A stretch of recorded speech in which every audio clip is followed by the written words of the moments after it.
Hoy hablaremos del concepto de infancia a través de la historia o del tiempo. En primer lugar, en la antigüedad los niños no estaban definidos por un concepto. Esta idea es relativamente muy nueva.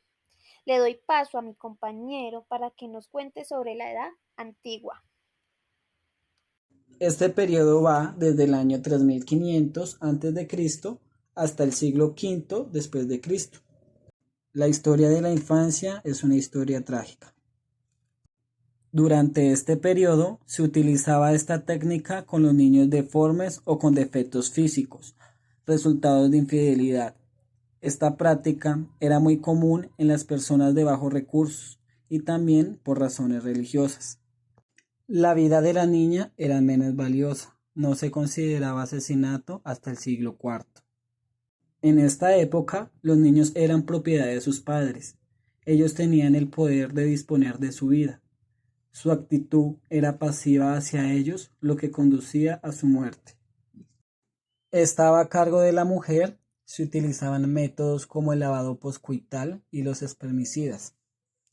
Los niños eran dejados en sitios solitarios y alejados para que fueran devorados por animales salvajes. Algunos niños fallecían por accidentes ocurridos en su casa, ya que permanecían solos, pero también por enfermedades transmitibles no tratadas. En Roma, el niño recién nacido se colocaba en el suelo. Si el padre lo reconocía como suyo, lo recogía cogiéndolo en brazos, es decir, lo elevaba del piso. Si no lo hacía, este niño sería abandonado. Era más valioso el hecho de querer adoptar que reconocer a un menor. En el siglo II y III aparece el nuevo concepto de familia que representa a los cónyuges. El matrimonio asume una nueva dimensión. Se le añade la palabra indisoluble bajo el influjo de la Iglesia y del Estado. Este prevalece sobre otra forma libre de familia, este es monogámico. Los vínculos naturales, carnales y sanguíneos son más importantes que las decisiones de la voluntad. El hijo se convierte en un producto indispensable, en cuanto es insustituible. El primogénito garantiza la continuidad del apellido.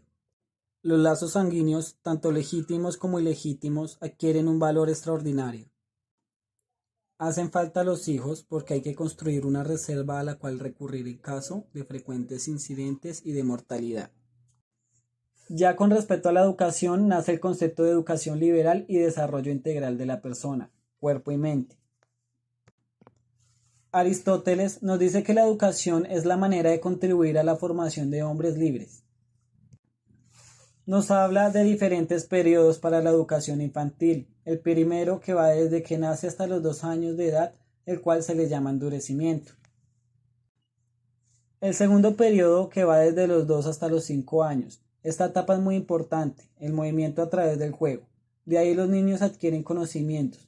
En estos juegos se deben ir integrando imitaciones de ocupaciones serias.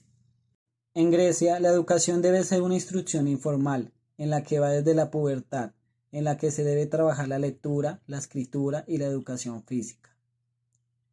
Después, debe haber una educación formal, en donde se vea la literatura, la filosofía y las ciencias. En Roma, la idea de educación es formar buenos oradores, lo que se trabaja a través de la retórica. La escolarización se divide en 3 partes. Ludus, en la escuela elemental, va desde los 7 hasta los 12 años aproximadamente.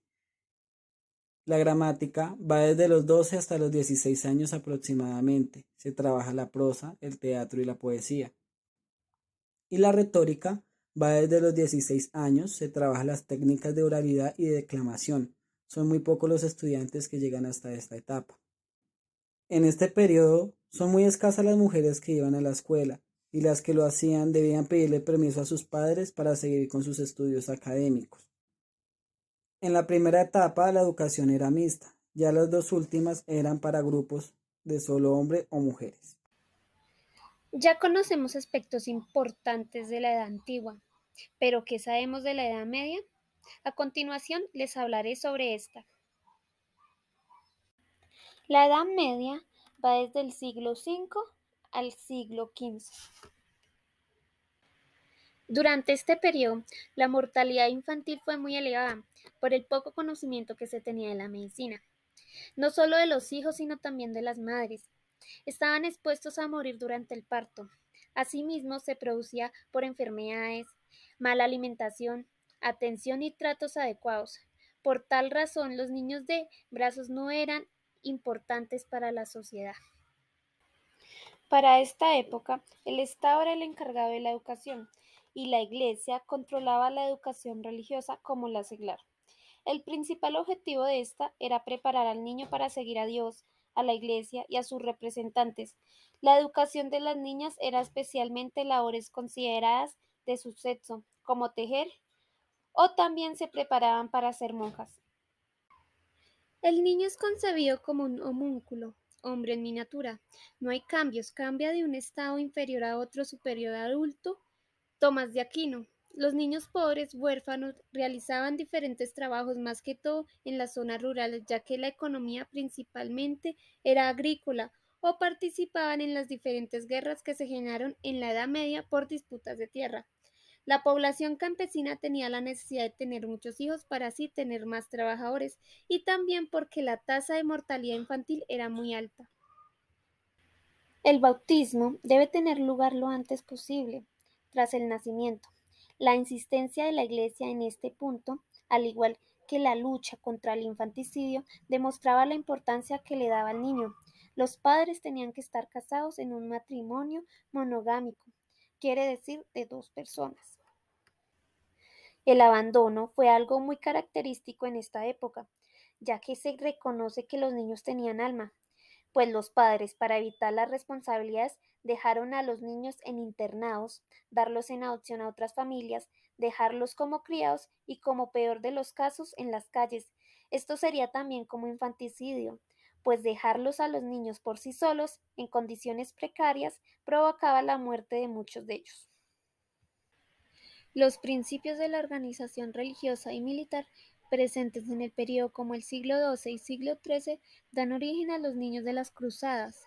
Fueron niños y jóvenes quienes se dirigieron de Francia hacia Tierra Santa, Jerusalén, pero en su recorrido muchos de ellos murieron o también los cogieron para vender como esclavos. Además, no había distinción entre niños y adolescentes. Para esta época eran lo mismo. Los niños eran castigados brutalmente y a menudo se les negaba el amor y atención de sus padres. Con el tiempo surgieron nuevas actitudes hacia la crianza y el castigo, y se desarrollaron métodos más suaves y comprensivos para la disciplina infantil. Ahora conoceremos algo de América antes de la colonización. Los aztecas trataban a sus niños y a sus niñas según su estatus social, le daban gran importancia al juego y valoraban que cada individuo debía enseñarle al otro, es decir, los padres a los hijos, los abuelos a los nietos. Los hijos de los nobles eran educados por instructores que les enseñaban a comportarse como nobles. Las niñas de los nobles recibían su educación en un templo donde el profesorado era femenino. Se les enseñaba religión, urbanidad, música, baile, tejido y cocina.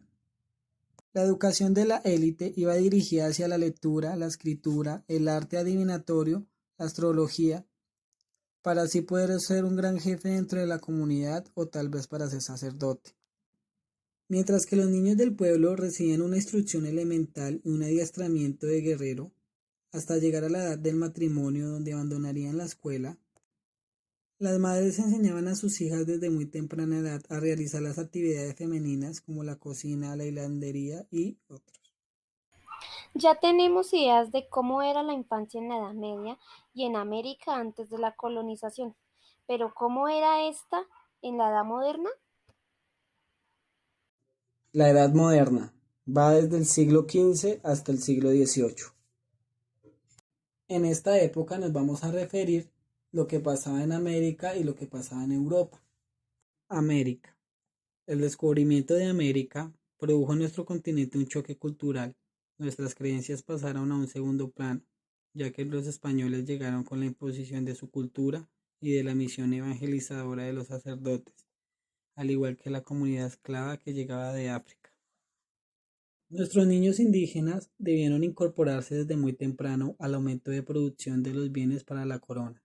Desde los 14 años ya debían que pagar tributo a los encomenderos. Algunos infantes eran desprendidos de sus familias por los misioneros para darles la educación de acuerdo a las nuevas normas. Los infantes de la comunidad afrodescendientes que nacieron en nuestro territorio lo hacen como seres esclavos. Con frecuencia ocurrió que los niños indígenas empezaron a ser abandonados por sus padres debido al gran volumen de trabajo que les imponía el servicio de la corona. Mientras tanto, en Europa, las clases más bajas habían difundido la idea de una familia numerosa, mientras que en las clases acomodadas tendrían que reducir los nacimientos. En este periodo, la infancia era vista como adultos pequeños o en miniatura. Los adultos estaban más preocupados por amoldar a los niños y los castigos físicos que eran habituales. Estos tenían una doble función. Primero, purificar al niño y segundo, descargar el peso emocional del adulto. A partir del siglo XVI, el niño va a tener un modo propio de vestir, sobre todo los varones, ya que las mujeres se les seguía vistiendo como señoras. Posiblemente esta moda de vestirse responde aún más fuerte a la posición de homosexualidad masculina de la época. A mediados del siglo XVII nace otro tipo de sensibilidad hacia la infancia. Aquí algunos de los nuevos pensadores de esta época. Erasmo de Róterdam, de Puris, 1530, manifiesta cierto interés por la naturaleza infantil. Luis Vives, 1492-1540, expresa su interés por la diferencia individuales en los niños, por la educación de los anormales y por la necesidad y la adaptación de los distintos casos y niveles. Se preocupa por la educación de las mujeres. Juan Amos Comenio, 1592-1670. Se debe educar tanto a las niñas como a los niños. Defiende el papel de la madre como primera educadora. La educación obligatoria hasta los 12 años. Ventaja de la enseñanza elemental en la lengua materna y no en latín. Ya a finales de esta época, la educación de los niños se basaba en el amor y la ternura de sus padres. Se dan cuenta de que los niños son personas con características diferentes. Algunos de estos pensadores empiezan a observar detenidamente a sus hijos. Después de pasar por estas diferentes edades, llegamos a la nuestra, la contemporánea, que nos traerá. La edad contemporánea comienza después de la Revolución Francesa en 1789 hasta la actualidad. Con la intrusión del siglo XVIII ya no existe tanto la idea del niño como un adulto. Se tenía ya una idea de la niñez. Los padres estaban más involucrados en la educación higiénica que comenzaba muy temprano, y también para poder dominar sus mentes a su interés. Nace la pediatría y las miradas científicas hacia la infancia. Disminuye notablemente la mortalidad infantil y comienza a crecer la población. La socialización, siglo XIX y mediados del siglo XX. Es la época en que los tratados de educación se centran básicamente en la socialización del niño o la niña, y por primera vez los padres se interesan en forma sistemática por él, en especial la participación del padre en temas relacionados con la educación y en ocasiones colaborando al cuidado de los niños. En el siglo XIX prevaleció la severidad, tiene lugar entonces el complicado juego de la pedagogía, de la moral y del amor. Existe una clara preocupación pedagógica por la protección de la niñez. Además, con la llegada de la organización industrial, dan origen a los niños trabajadores y a los niños de la familia.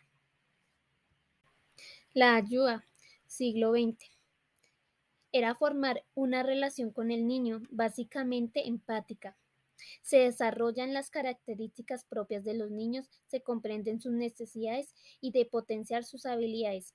La actitud de los padres es paciente y dedicada para que el niño vaya creciendo en un ambiente agradable y cuidador. Es la época que comienza una organización educativa y los niños escolares.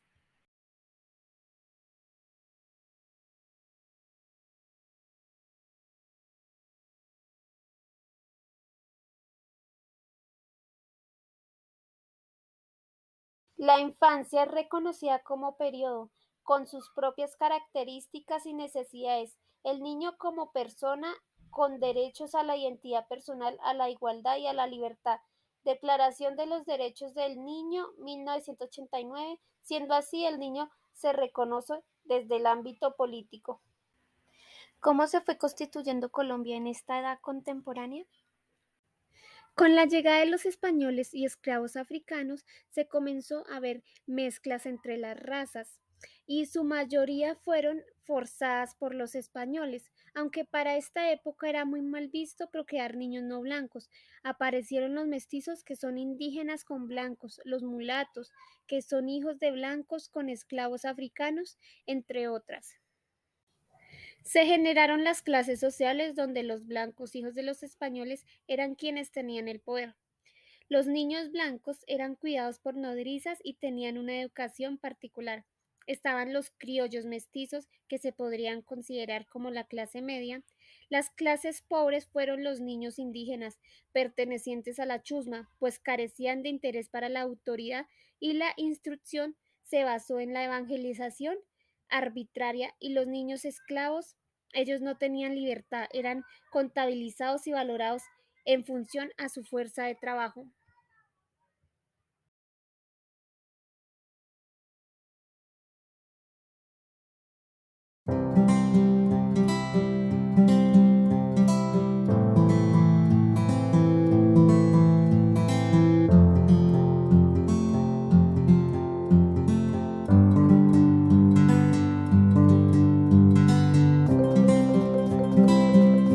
A lo largo del siglo XIX, la mayor parte de la población trabajaba en las zonas rurales de Colombia. Los niños de las clases bajas, bien sea rural o urbano, no tenían más opción que trabajar en oficios domésticos. Los ocupaban fábricas como fuerza de trabajo más barata. En este caso, las niñas eran las más afectadas.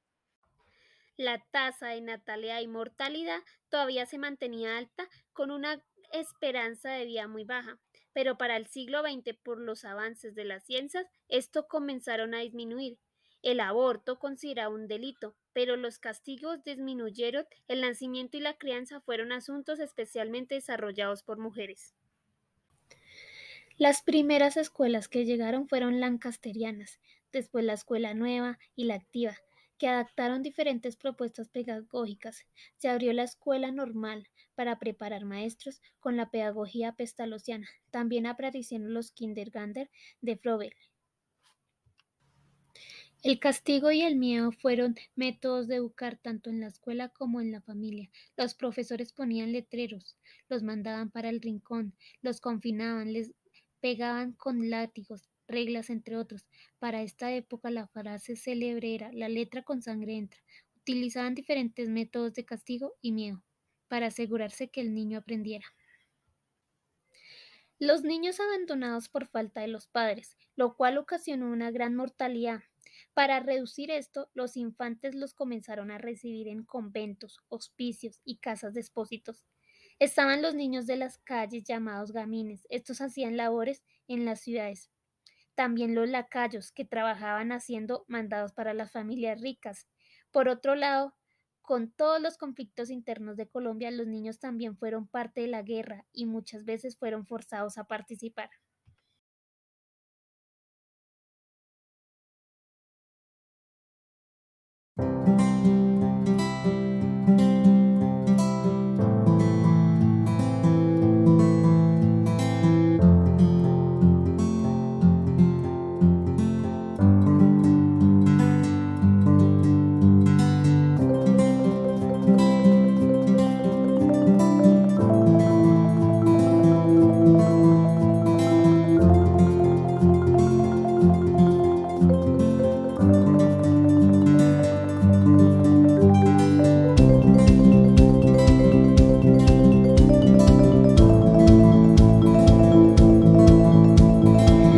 ¿Cómo fue nuestra infancia?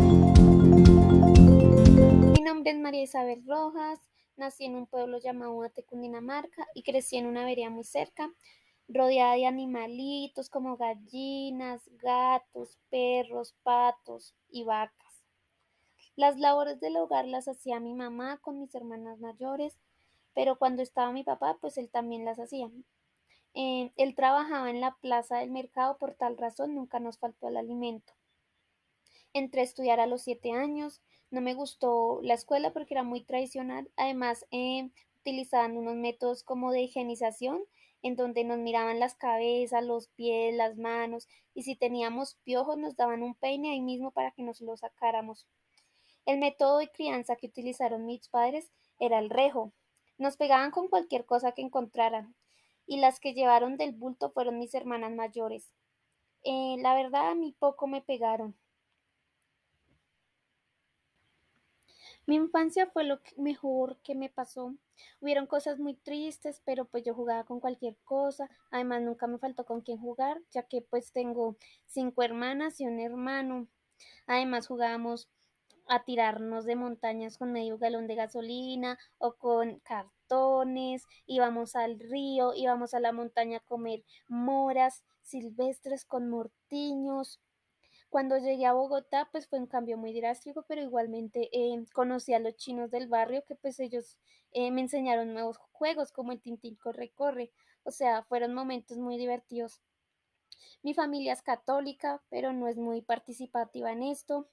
Nosotros no tuvimos la necesidad de ser bautizados por la fe, sino más bien por lo que se pudiera formar, o sea, la fiesta. Yo nací el 5 de septiembre del 2001, es decir, iniciados el siglo XXI. Soy el quinto hijo de mis padres y el segundo varón. Mis padres venían desplazados del Tolima debido a la violencia que se presentaba en ese momento en el país. Mi infancia fue buena, tanto mi papá como mi mamá salían a trabajar para traer el sustento a la casa. Entonces, yo permanecía bajo el cuidado de mis hermanas mayores. A la edad de 3 años ingresé a un jardín comunitario en el que trabajaba mi mamá. Ella me comentaba que me gustaba jugar con mis amiguitas, me gustaba almorzar, luego ir a dormir. Después pasar al colegio fue una época que disfruté mucho. Mi profesora me estimaba mucho y mis amigos también. A medida que iba creciendo, mis padres me daban más autonomía, más confianza para hacer mis cosas.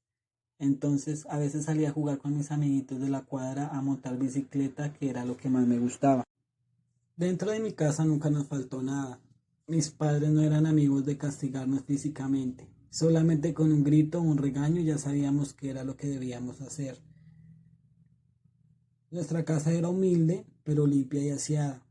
Mis hermanas compartían un cuarto y mi hermano y yo compartíamos el otro. Está ubicada al sur de Bogotá, en la localidad de Ciudad Bolívar, sitio en donde hay expendedores de droga, pero gracias a Dios nunca nos vimos envueltos en ninguno de estos problemas.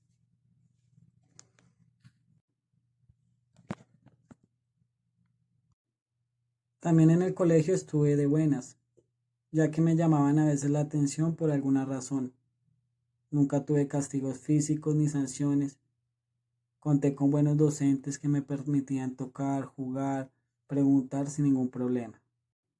Con las lecturas realizadas me di cuenta que corrí con mucha suerte, ya que mi hogar fue un hijo deseado. No tuve castigos físicos ni psicológicos. Mis hermanas me querían mucho y me ayudaban en todo lo que podían. Mi hermano compartía algunos momentos conmigo. Aunque mis padres se separaron cuando yo tenía 5 años de edad, siempre conté con los dos. Entre semana vivía con mi mamá y mis hermanas y los fines de semana con mi papá y mi hermano mayor.